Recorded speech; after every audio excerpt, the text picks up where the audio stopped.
Hey Diglet, I am going to go over the Skullduggery exercise from Glitschka. That's just the guy that created this sheet. And hopefully those who are still stumped a little bit from the first video will have a little bit better understanding. There's two different ways to do this. We are using the Pathfinder way. You can use shape builders. I like the understanding. I like for students to understand how to use shape modes and Pathfinders in order to do this project. So normally what I do is I reset my workspace every single time. I'm using the beta of Illustrator. It may look a little bit different, but I always reset to Essentials or Essentials Classic. And so I'm going to reset this. This may be something that looks familiar to you. And then from here, I always pull my layers out. I know I'm going to do that. I know I want to use swatches, but more importantly, because there's no color in my swatches, I'm just going to go down here and pull out just a default, and I'll just attach it there. And then, of course, my Pathfinders, which I go to Windows and scroll down till I find Pathfinder. And there's my Pathfinder panel, and I will just attach that there. And then I'm going to take this whole panel that I just constructed and drop it right there. I always like when I get a new Illustrator file that's already has stuff on it, I always explore the layers by just turning things off and on to see what's what. So this is the header. I'm going to turn the header off here. And I'm actually going to add a new layer and put it at the bottom. And this is going to be my background. And this is just to make things easier for me. All right, let's give it a hot pink background. I'm just going to lock this because I don't want to accidentally move it around. Next thing I want to do is go to my selection tool, move all of this off, and start with my skull noggin. And I'm just going to change the colors of things just because it's easier to see what's what instead of having black on black here. Let me change this. There we go. That's vibrant. Okay, so there's the top of my skull. Here is my jawbone. If you see when I move it around, it goes underneath. So I'm going to open up my layers to see why that is. And it's because my jawbone is below my skull. I'm just going to move the skull to the bottom here. All right, and then we'll change this to a different color.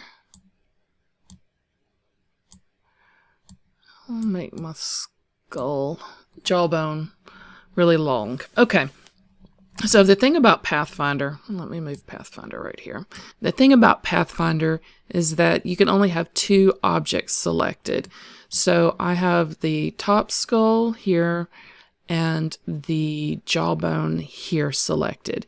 If you haven't been using these targets or know what these targets are about, these are so handy. The big little square with the color here, it's like color coded. So you see it has a blue outline. It's because this right here is blue and it's color coded here. And this is a sublayer within a larger layer here. And so we have the smaller indicator there. Illustrator is fantastic for giving clues as far as what you're doing.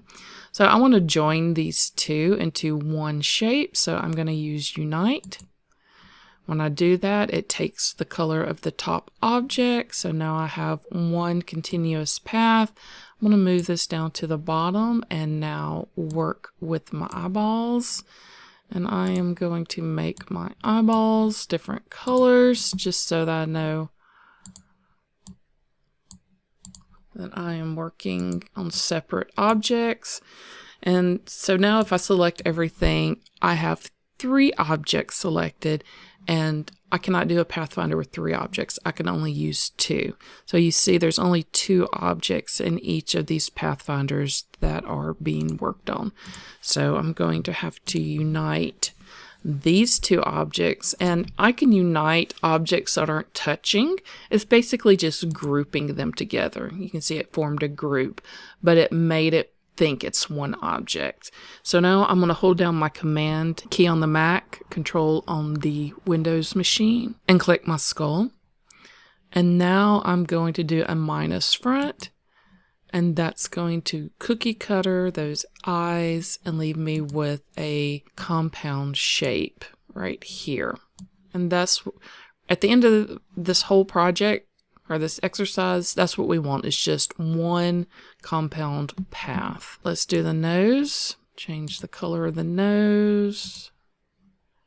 Here, maybe make it a little bit longer, make it a little bit thinner. Then we'll click, hold, and drag just to select two, and then do a minus front. And then the hardest part here is going to be these teeth. Let me move my skull down to the bottom so the teeth are on top.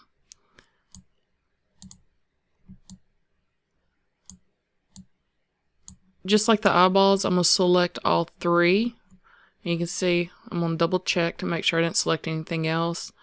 These three are selected. This is not. I can't work with three, so I'm going to have to group them together by using Unite. Makes it into one object. Now I can click, hold, and drag to select two objects here, and then again use the minus front. And there we have our final skull. And that's it. Good luck, y'all.